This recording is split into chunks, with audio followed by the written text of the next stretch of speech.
उत्तर प्रदेश के deputy CM doctor Dinesh Sharma आज सुल्तानपुर के एक दिवसीय दौरे पर पहुंचे थे। मीडिया से बात करते हुए उन्होंने विपक्ष पर निशाना साधते हुए कहा, अकेले चुनाव लड़े तो हारे, मिलकर चुनाव लड़े तो हारे, सब मिलकर भी लड़ेंगे तो भी बीजेपी का रिकॉर्ड छू नहीं पाएंगे। अब की बीजेपी का पिछला रिकॉर्ड टूट जाएगा। उन्होंने आगे कहा कि भाजपा ने जो विकास किया है उसके आगे विपक्ष के पास कोई मुद्दा नहीं है, इसलिए वो जातिवाद, संप्रदायवाद और क्षेत्रवाद के आधार पर फिर से चुनाव लड़ना चाहते हैं।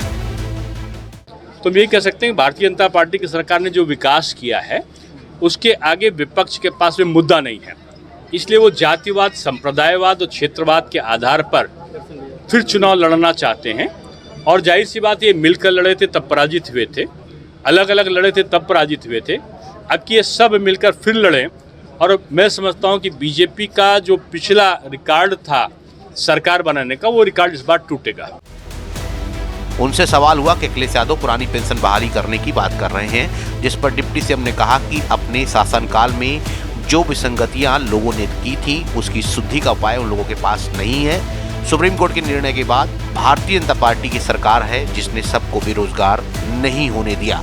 डिप्टी सीएम दिनेश शर्मा ने यह भी कहा कि शिक्षा के क्षेत्र में हो या स्वास्थ्य के क्षेत्र में हो या अन्य 1.5 लाख से ऊपर शिक्षकों की भर्ती हमारी सरकार में की गई, 1,37,000 पुलिसकर्मियों की भर्ती की गई और अब तक 4.5 लाख लोगों की पारदर्शी तरीके से भर्ती हुई है।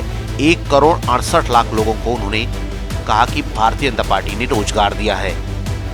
वो 1.5 लाख से ऊपर अभी शिक्षकों की भर्ती हमारी सरकार में की गई है और 1,37,000 पुलिसकर्मियों की गई है।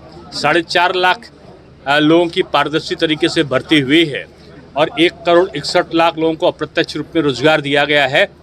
वन डिस्ट्रिक्ट वन प्रोडक्ट और लघु उद्योगों के माध्यम से या अन्य जगहों के जो ऋण को दिया गया है। यहाँ पुलिस लाइन में डिप्टी सीएम का गार्ड ऑफ ऑनर देकर स्वागत हुआ। इसके बाद दिनेश शर्मा का काफिला लम्बुआ के लिए रवाना हुआ और वो सूरभानपट्टी गांव पहुंचे, जहां उन्होंने भाजपा विधायक देवमणि दुबे के पिता के निधन होने के पश्चात उनके परिजनों और उनको शोक सांत्वना दी।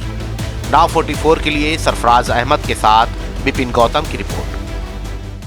सुल्तानपुर और अमेठी की सबसे पहले और सबसे तेज